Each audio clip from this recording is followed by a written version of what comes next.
Another major step. I'm finally ready to start installing the tile on the shower base. So something that I've never done. So that's gonna be, I think, quite interesting. And I've already started to find some issues, which I probably could have found a way to not tell you, but in an effort to be 100% transparent about all the mistakes that you might encounter if you ever decide to build a cabin, you need to know about those mistakes. So let me show you. So you see these two walls over here? I was just casually putting my carpet square on it, and check this out. I mean, this is almost laughable, but I don't even understand what's going on here. But apparently, these two walls are out of square by a lot. That's almost an inch.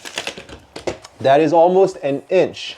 That's just unbelievable. But anyway, there's nothing I can do about it right now. So hopefully I'm gonna be able to tile and hide this somehow, but this is shocking to me. On the other side, we're off by a 16th of an inch, which is very good. So here we do have like a nice square.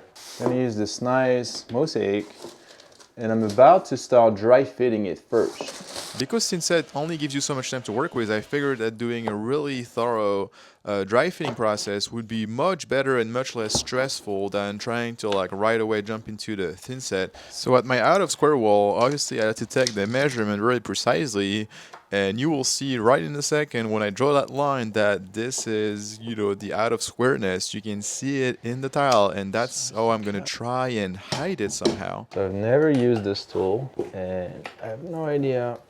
Oh well, this is gonna potentially work.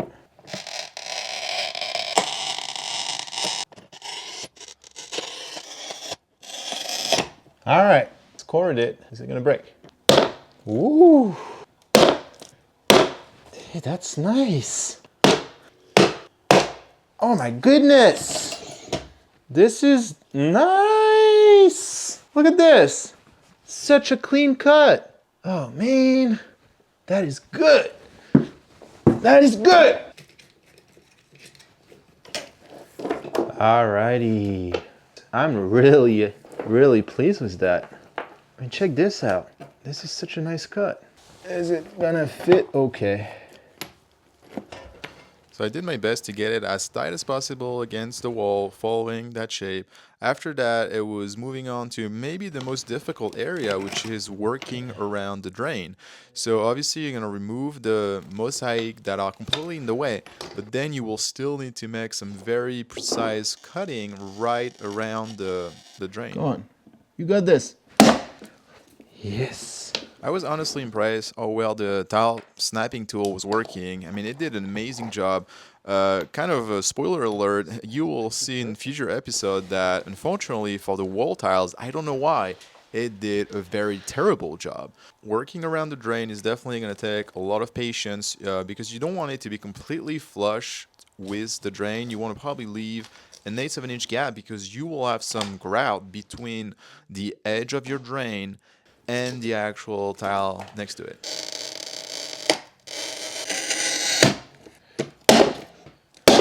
Based on your drain and the tile, you probably will end up having to do some weird cut just like this one where I was literally supposed to remove, I don't know, maybe like a 1/4 of an inch on each side.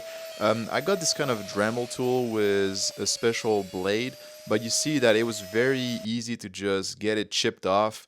And so for that reason, I decided that, I cut off that piece of mosaic and then just work on using another extra piece I had laying around.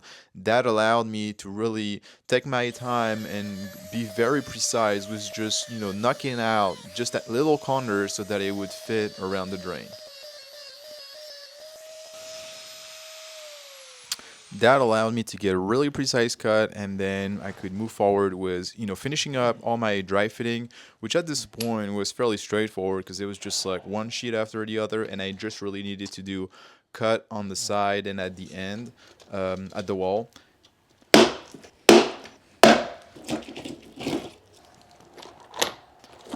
And just like that, I got done with the dry fitting, which really wasn't too difficult.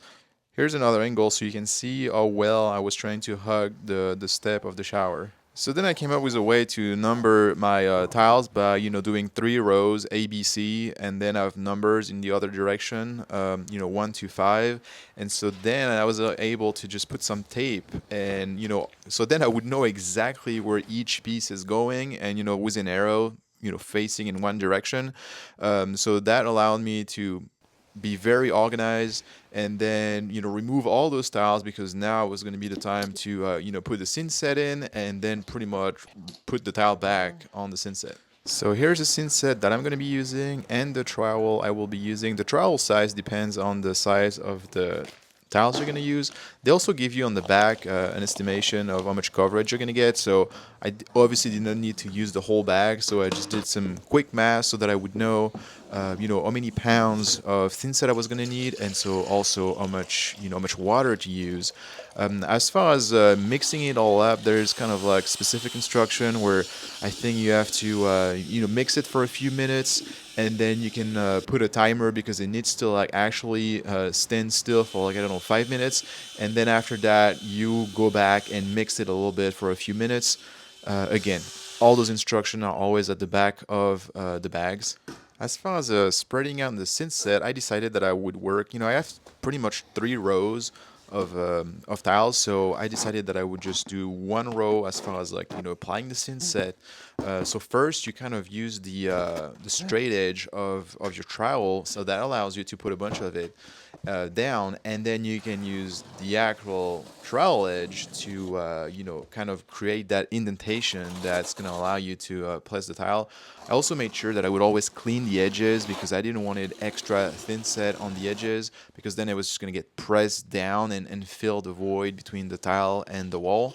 And then you kind of start laying your tiles. The best technique to like do it is that you kind of like lay down the next one and then slide it on until it just falls on the thinset. That's just kind of like the cleanest way of doing it. And once I had placed a full row and that I was happy with where everything was, I was going back and kind of tapping it down so that it would really press itself into the thinset. After that, it was kind of a rinse and repeat, do the same thing. I mean, obviously, I have the drain. I mean, you see, I protected the drain completely with some tape, because, you don't want any thinset messing with the top of the drain. So you have to be careful kind of working around the drain. I mean, again, the drain is really the only challenge here. But once you've applied enough thinset, and you kind of run your trowel through it. The trowel also has a short edge, which is great to work around tight spaces, such as the drain. So around the drain, because I had to do all those special cuts, I mean, you saw me, I had to like remove a piece of the mosaic and then put it back because I had messed up the cut.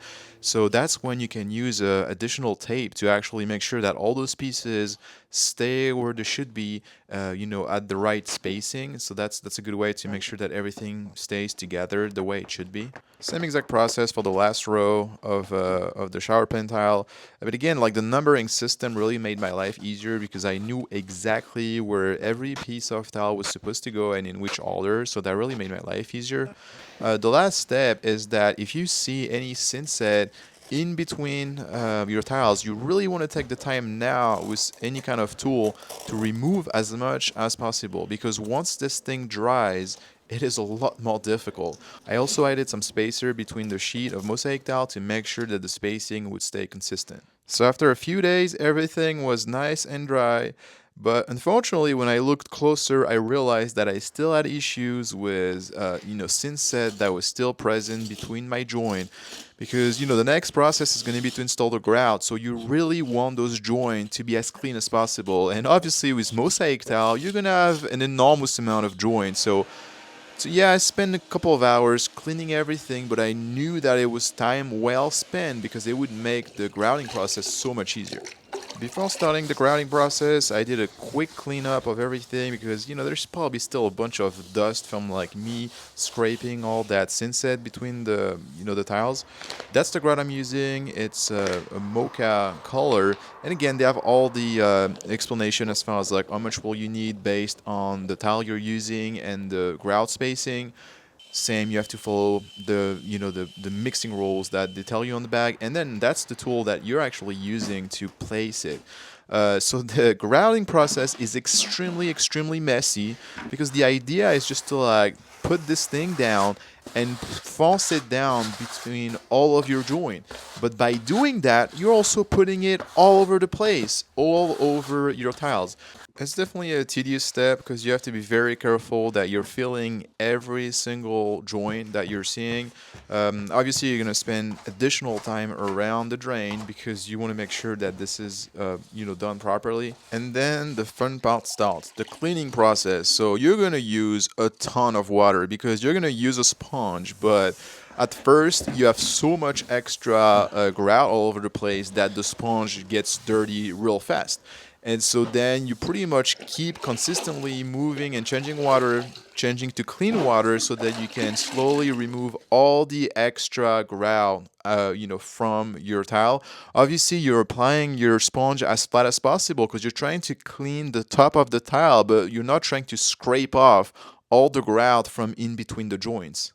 Once I got to a good point, I decided that it was probably best to remove the tape that was on the drain because I figured that I could really finish the grout much better that way. Oh non, enfoiré. Oh là là, il reste un tout petit bout. So by being careful and just working with the sponge, I really try to make the joint as nice as possible between the drain and the tile next to it. So here's what it looked like when it was finished, and then after a few days it dried. So just be aware that the color of your grout is obviously going to be different when it's dried. So you want to keep that in mind when you're selecting your color.